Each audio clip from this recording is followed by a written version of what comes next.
In today's guide, we are going in depth on all the ins and outs of dropping high kill games in solos. And we're actually going to do that while breaking down a recent high kill solos game that I had on Rebirth Island.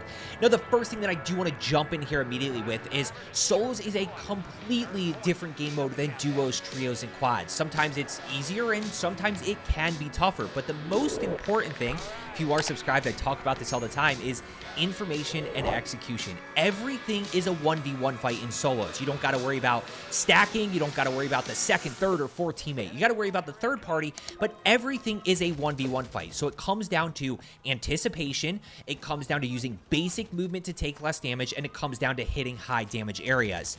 Now, when we talk about that information component, weapon pings, guys. Weapon pings are going to be massive for you when it comes to solos because getting cash can be a little bit tougher. So we want to be taking note of all of this information that we have around us. Obviously, it's early game, so this is going to happen, but we want to be taking note of all of that information there. The other thing to keep in mind is you being on radar, okay? That's that third-party dynamic that you have to keep in mind. Now, in this moment, I have one thought, which is, hey, we're just kind of going through here. I'm trying to get enough cash for my SMG, and I just happen to run into this enemy. That is going to happen in solos. Now, let's talk about how we react to this. I get caught off guard. I hip fire there with the BP-50. Now, watch the centering, guys, as I clear through here. Centering there. Watch how I pre-center this. Notice how I'm already centered where this enemy is moving to as I jump through. Now, this is another big dynamic, is not getting too caught out in the open here, right? So I see an enemy here. Obviously, I know there's people all around me from those previous weapon pings. So watch what I do here. Notice that I'm kind of already committed to pushing into grandma's here. I'm not going to circle back into prison. I kind of commit this direction to get to cover, at which point we can figure out what our next move is. One of the biggest dynamics in solos, guys, is you don't got to worry about, your teammates getting loadout and stuff like that. So I am generally pretty quick to buy my SMG just because that's going to help me win gunfights and put me in a good spot to win some gunfights. We're going to go ahead, challenge this guy right here. Again, just the information that we got the cluster mine notification that it broke him. I see him straight through. Now we just go ahead and keep the pressure on. One of the biggest things in solos is keeping the pressure on when we have the advantage. Okay, so we're going to pay attention to that throughout. Now, this is not really a case of that, but I do want to talk about changing our pace in solos. A large part of solos is playing fast pace, centering around the corners, anticipating, but probably about 30% is going to be positioning. Now, some of that 30% is going to be positioning with an AR, with your long range option, taking those longer range kills.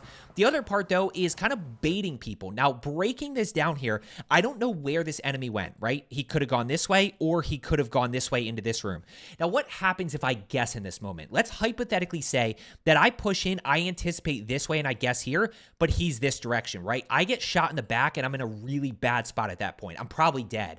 So instead, I'm just going to wait for him. I know he didn't go out this door right here. I'm just going to kind of wait for him. He pushes out, and you can see, I don't know which way he actually went. All of a sudden, I catch him around the corner there. He tries to slide cancel. I already have the 150 health advantage right here.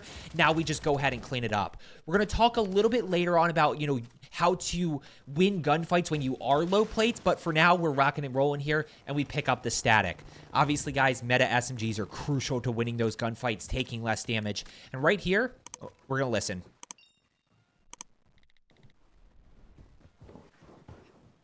You can hear some metal, some tin, right? So when I get audio, guys, I'm like you guys a lot of times. I don't get good directional audio. I don't run the Artist War tuning that you see on PCs.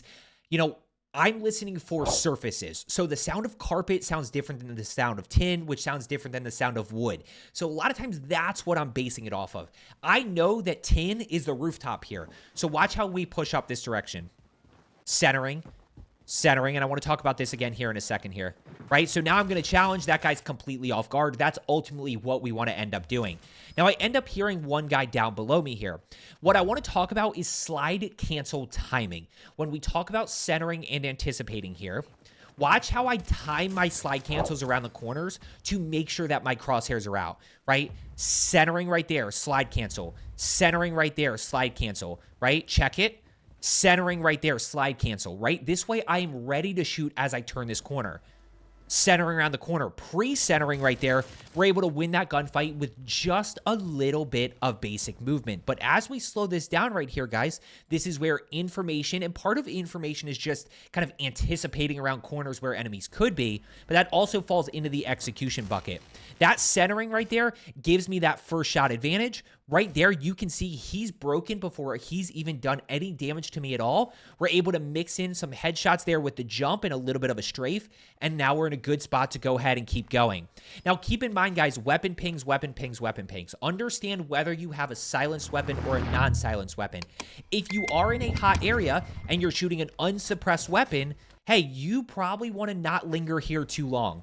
Right? You probably want to just like get in here, grab the cash, grab the plates, maybe check perk package here and kind of keep moving through so that you don't get third partied. Also keep in mind that he might be shooting an unsuppressed weapon. So just because you're shooting an unsuppressed weapon doesn't mean that nobody is on radar and nobody's going to push. Obviously, we get a little bit lucky with the UAV there. UAVs are really tough in Rebirth because you're only looting one enemy, right? There's no second enemy that you can go challenge. This guy right here, you know, this is a pretty simple one. This is information overload, guys, but immediately in this moment, the one thing that I see that I catch a quick glimpse of is like a lot of people over this direction right here. You know, we obviously have some people Nova, 2 above me, but again, I don't have a long range option. I just happen to catch the quick glimpse of this guy down below, and I'm going to take that 1v1 fight. We're going to go ahead and push this right here. Again, the broken thing from the cluster mine. We pre-fire this through. That's a very easy kill to get right there, and we're just going to go ahead and keep moving. Still rocking with information right here. Round the corner to the left side. And this is another big dynamic, guys, that I do want to talk about when it comes to winning gunfights is this hip firing. This right here, if you notice, is the Guardian stock. This is the recoil build for the static right here. This is the low recoil build. This is not the hip fire build. But as I turn the corner here and hip fire, like we can be very accurate with that hip fire, especially in these close quarters. So that's going to be another thing that you can do when we piece together anticipation and centering, plus hip firing before you ADS. That's going to give you that broken advantage where you break the enemy first before even, you know, really challenging that guy, and that puts you at in a pretty good spot. Notice we still don't quite have enough for loadout gun, but let's talk about this, guys. Let's talk about this situation. Let's talk about breaking down how to win gunfights right here based on this enemy. Now, in this moment, I have no plates, okay? So we kind of break this down in a few different ways. If you are -0, okay? -0 meaning you're even health with the guy. This is a 1v1. This is exactly what we just talked about. Information, centering, execution, a little bit of movement, hip fire before you ADS, those types of things. 1v1. If you are -1 plate, you have to make a move, okay? This is very simple. This is a strafe. This is jumping. This is a little bit of anticipation and getting that first shot off. You have to make a move to make up that 50 health difference. If you are -2 plates right here, you have to create a window. Now, this is where you don't have to necessarily break his camera, but you have to create a window. This is, again, anticipation and centering. Maybe you get around him just a little bit. Maybe you do a little jump or something that gives you the window to make up that 100 health. And then, yeah, if you are -3 plates here, you have to break his camera. You have no choice because you got to make up this 150 health, which is exactly what we're going to do right here. Slide around him. This guy is completely lost right here. And by the way, in that moment, we are even fight at this point, okay? So that's how we kind of break down winning gunfights. It's not something that I think about in-game, but it just goes to show and allows me to think about how aggressive I have to be challenging that guy. If I'm -1 plate, I don't have to be super aggressive versus if I'm -3 plates. 10 kills already, by the way. We're just zooming. One tough part of solos, guys, when it comes to high kill games is solos lobbies die out. People just get over aggressive. They die out super quick. One enemy in here. This is something I do want to talk about here. Okay? This is one of the biggest differences between solos and duos, trios, quads, the team-based game modes. Okay, so in this moment, I get caught off guard. I know he's down low. I just don't hit good shots. I didn't get off to a good jump here. You know, really awkward fight. But what is the biggest thing to understand? We are equal. We're even here. He's broken, I'm broken. So not having to worry about teammates means I can be aggressive here, right? Like, I know where he's pushing. He's pushing that back this way into Grandma's. Now, from here, I don't know if he's going to jump through the window, go down to the right side to the stairs. Like, I don't know where he's going to go, but you can see here that I'm going to turn the corner and I catch him completely off guard. And he has no plates. I have no plates. I anticipated better and kind of thought ahead. I was able to outsmart him in this situation, and we're able to easily pick up that kill. Unsuppressed weapon, so really got to be careful here of that third party. But now we're going to go to work. We've got the STG as well here. Legionnaire perk package, guys, is a great option, you know, that you can buy, that you can pick up off the ground. I obviously don't have my perks yet, which I do want to mention biometric scanners here in a second. But right here, double time, sleight of hand, flex perk, all great options. One flying and above. Can't quite get him. So let's go ahead. We're going to take the 1v1 fight, knowing that he probably doesn't have a gun. He probably doesn't have plates. I'm not 100% sure where he is, but I know that as soon as I get off this ladder, we're going to have to make a move here. Over to the right side. Challenge right there, and we're up to 12 kills. Biometric scanners, guys, don't rush to use them. This right here is a perfectly good combination. $7,500 for loadout. Obviously, in this case, $5,000 for guns, plus I found Legionnaire on the ground. I still have free loadout up. I still have biometric scanner. Like, I can die. You should be able to die like 3, 4, 5 times and still be able to get loadout and still be able to regain. That's just a gunfight that I won right there. That's all. And what did I act on? Just this guy flying in. This is a big one, guys. You're going to have to act on enemies flying in. Big thing in solos with enemies flying in is, hey, just remember, those guys only have 2 plates, right? So we're already +1 in the gunfight category, and we're just going to go ahead and make a little bit of a move there with the jump strafe to the right side, take a little bit less damage. And I did end up seeing one guy flying in over to my left side here. Let's go ahead and pop portable radar. Yep, information. The more we can act on information, the better off we're going to be. One up top to my left side. Watch which way he's moving to. Watch which way he's moving to right here. Okay. You can call that sus, guys, all you want. But what is... Okay, let's break this down here. First of all, watch which way he's moving to, okay? So see how he's pushing across? Now, he's above me. I don't know if he's this floor. I don't know if he's this floor, right? I don't know where exactly he is. So what I'm going to do here is as soon as I get to here and I see that he's on my level, I know that he's second floor. Now we start to anticipate through. Now I catch a quick glimpse of him right there as I tried to pre-fire that, but I didn't hit anything with the pre-fire. Now as I turn the corner, this is just me pre-firing, knowing that he's running this direction, and then I happen to wallbang him a little bit, right? And now we go and we put that pressure on, and this is a really good gunfight by that guy. You know, unfortunate, I almost lost that. Just happened to hit really good shots, mix in some high damage areas with the static. And when it comes to your 1v1s, guys, like, you want to understand, like, are you struggling because of information? Are you not getting that first shot, right? Notice how I'm consistently getting that first shot. If you are not doing that, you need to figure out why. Why are you getting caught off guard so much? Are you not pushing? Do you not have information? Are you not slide cancel timing well to get as much information as possible, or to anticipate enemies, right? Watch the hip fire right here. That's the biggest thing. Also, the other thing I want to note, watch how I jump backwards to open up my FOV, right? So I know in this moment, guys, this guy's pushing towards me and sliding.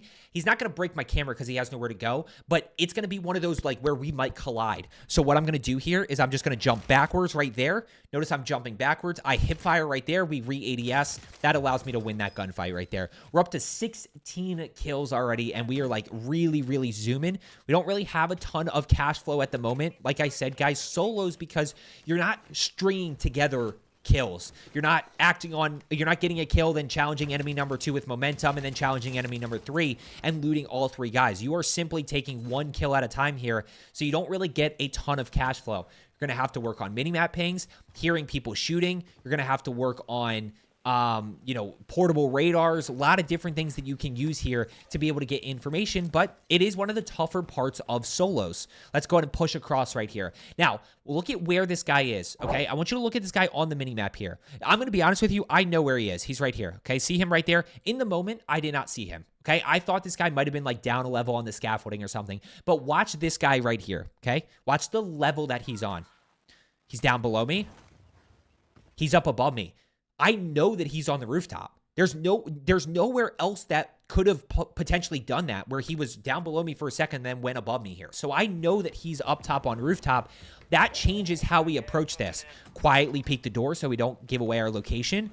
One right there, and unfortunately, I just can't get the jump on him at the moment. He just moved just barely before I was ready to go challenge that guy. So we're just going to keep working through here. That's all we're doing. It's all we're doing in this moment is working through. One guy straight ahead of me here. And look, you're going to get caught off guard, guys. You're going to get caught off guard. It's going to happen. You got to find a way to win those gunfights. But the reality is, if we lose that gunfight, what happens? We regain, right? We're just going to regain here. We got free loadout down. We've got biometric scanner. We have options to regain. It's going to happen, especially to like a rat in the corner.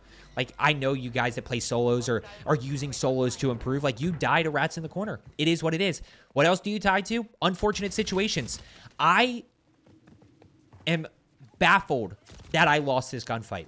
I still don't fully understand how. He definitely played well. You know, he kind of waited for me. This is that patience that I was talking about. He didn't really mix in high damage areas, and I'm not 100% sure because I anticipated really well around the corner. I got first shot. I'm hitting all headshots. Like, I don't understand how I lost that gunfight still, but I did. So it is what it is. We're at 19 kills here in second circle. We're on an absolute heater.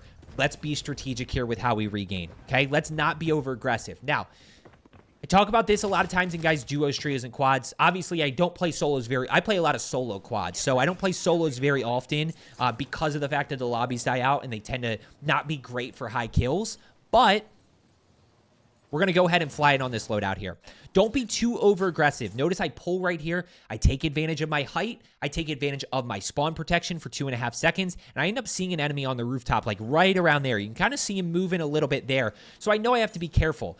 Now, I have to be careful with two things. Number one, I know that loadout is in an okay spot here, right? Because I can, as long as I don't, like, break my legs and pull my shoot too early, I can grab loadout and get into this building before this enemy can really push over here to challenge me. Now, what I need to keep in mind is the fact that this enemy is probably going to push over here to challenge me, right? So I know that, hey, I need to grab loadout, get in. I need to ideally grab a plate, okay? And then from there, we can start to go ahead and figure out how we're going to win this gunfight.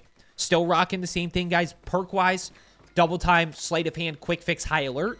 You probably don't need quick fix as much. You could probably change that out if you want to, but high alert I definitely think is a must for snipers and so that you know when you're getting third-partied or when you're getting looked at or something. This guy's up top. Couldn't quite get that down right there, and then this guy just starts to finesse. This guy just... this was brutal. This is the one that just kind of crushed my pace. Because in this moment, the problem is, and you can see me just kind of working through here. We're going to work down. I challenge around the corner. I see him right there. I think ahead to the fact that he's probably going to push through to the second floor here, right? So I challenge. I think ahead there. I tag him. He's still not going to challenge me here, so now I got to go ahead and push up and think ahead this way and think about the fact that he's probably going to push the rooftop here or kind of this third floor. And we just win that gunfight, right? Little bit of strafing here. Watch the strafing left and right. We obviously mix in some high damage areas right there. You know, we're able to barely win that gunfight. But we do win that gunfight, and that's the most important thing in solos. We don't got to worry about the teammate being close by and getting a clean kill. And in real quick, I do want to mention, I had to challenge that guy because, like, I don't have any other information. The circle's big. There's 13 other people left. Like, I can't really leave that guy. I could, but I didn't have a ton of cash, so to get information to go elsewhere would have been really tough. Now we have portable radar here. We can go ahead and start to work on this guy on the rooftop. Now, I want you to remember this enemy right here, okay? This is another great example of using this minimap information to our advantage, okay? Now, I'm going to use the redeploy balloon. This is a portable redeploy balloon. I see that guy up top right there, so I'm going to go ahead and use this, challenge that guy that's just flying in that only has 2 plates, and I have the advantage here. We're going to challenge up top here. Unfortunately, I fall off. Now, in this moment, I'm very concerned about the enemy that I showed you on the minimap being right here, okay? Now, the moment that I know he's not right here, I want you to watch how this plays out for a second. We're going to replay it. I'm still worried about the guy on the rooftop. We find that little gap there. He's dead. Where is that guy on the minimap? That guy that I showed you on the minimap, where is he? I want you to think about this. He's right here, right? I was down low. He was technically above me, right? Now, he could be here or he could be here. But the moment that I clear this and I know he's not this way, then I know he's right here in this corner. So that's how I'm going to play this, right? As I push up here, I'm going to anticipate and center through. Now, the biggest thing here is somebody had obviously killed this guy, but that's kind of where that's why I pre-fire that right there. I should have pre-fired it first, and then somebody called me sus, and then I explained it. But that's why I pre-fire that right there, because that was where the minimap info was. I'm going to go ahead and take rooftop right here based on the information that I saw one guy on the roof across. So we're going to go ahead and work that just a little bit here. Now, this is definitely an aggressive play, but we're going to act on this. This is where we put the pressure on. And while I'm flying across here, I know that he's plating. But even then, like, I have the advantage there, right? Because he's just finishing plating. He's trying to figure out what gun he has out. You know, I kind of caught him off guard the first time. But the biggest thing here and why I still run high alert is high alerted to the left side. There's the third party. So we just got to slide, break it right here. We see him right here to my left side. We're going to go ahead and challenge. This is the biggest thing with the SMGs having crazy range. I mean, that guy just got absolutely obliterated there with the static. And now we're getting third partied. I panicked with the static, guys. I don't think I had any ammo left, to be honest with you, so I swapped to the STG, basically did what I had to do there to win that gunfight. I'm going to go ahead, throw the cluster mine here just to kind of hold off anybody trying to push rooftop from that direction. This way, I worry about behind me. I worry about everything in front of me. We are going to throw this buy station here so that I can hold top rooftop. At this point, we slow down. That does not change no matter what game mode you are playing, guys. When respawn disables, we slow down. We play a little bit more strategic here. Plus, there's only 6 enemies left here. So at this point, like, the 30 is... I probably could have full sent for the 30, but I was like, hey, I really want to get this win right here. So let's be very strategic about what we're doing. Grab the self-revive to make sure that, you know, hey, we don't get one-shot sniped. We're going to go ahead and see this guy over to my left side. I'm not 100% sure where he is. And then right there, I catch that he's on my level. You know, that's a pretty big adjustment right there. You see it right here as we pop portable. Look, below me. And I'm just kind of seeing what I can find here. And then I actually check it, like, right there. And I'm like, uh-oh, I'm in trouble. Once again, static is just nasty right now. If you did make it this far, guys, I appreciate it. Take a second. Make sure you are subscribed down below. I do videos multiple times a week just helping players of all skill levels improve and get more kills. Now, let's play our positioning here. I'm not in any rush. We're just going to play strategic here. I'm going to go redeploy balloon. I love those for endgame. Did I buy a second self-revive? I don't know if I did or not. There is a guy in there that I do need to worry about. There's a guy over to Nova 6 that I need to worry about. And it looks like some fighting over in living quarters. So let's just see what we can find here. As always, if we can rotate early, we want to be in circle with cover, then power position. Just based off this initially, I know that I kind of want to play this high ground right here. There's a little bit of cover that I can play potentially up top here. So we're going to try to play that if we can. Especially because when you look at circle, there's literally nowhere to go. Like, there's no good spot to be right here. I'm worried about this guy here. And I'm not in a rush, guys. I'm just kind of chilling here. I'm just going to play my high ground. I'm just going to wait for circle to push in. You can even see it right here. This is a great example, guys. There's the only place that you can play with cover realistically is like this tent right here, which is going to be a bloodbath. I don't really like the thought process of being stuck in the middle of zone right here, being able to get shot from any direction, especially because it's open. There's like windows in there that you can shoot through. So I can't play big living. I can't play any of these, obviously, on this outside here. So I do want to try to hold this high ground if I potentially can. But what do I need to do? I need to kill this guy to the right side here. And I'm just going to let this play, guys. I hope you enjoyed today's video. I'm going to let the end game play. I'll kind of talk over it, but I'm done pausing and stuff. I love how this game ends. This game ends the way Solos games... Yes. Yeah, we know that guy's on buy station there. Still no rush. You know, I'm chilling up here. Solos, baby. It's Solos. There's always one. There's always one. Now, he doesn't... I'm still in an okay spot here. I just got to rotate down. Look at really bad circle rotation at the moment. One left side here. I kind of looked at that, and I was like, oh, yeah, we can actually go ahead and hit buy station. PA. Like, now we're in a pretty tough spot. I do have self-revive here. I do have the gas mask, so we're not... We still have a chance here. And we have the portable, we have the redeploy balloon, right? Which is obviously a huge, huge, huge advantage to be able to use. So I'm just going to go ahead as soon as this drops, we're going. Riot Shield guy straight ahead there. I see this little sliver of high ground that we can potentially hold. And he's got a shotgun. It's what it is, guys. 26 kills. We played really well, and that's just how the cookie crumbles sometimes, especially with Riot Shields in the game. So I hope you enjoyed today's guide. As I always say, guys, let's get better today, and I will see you tomorrow.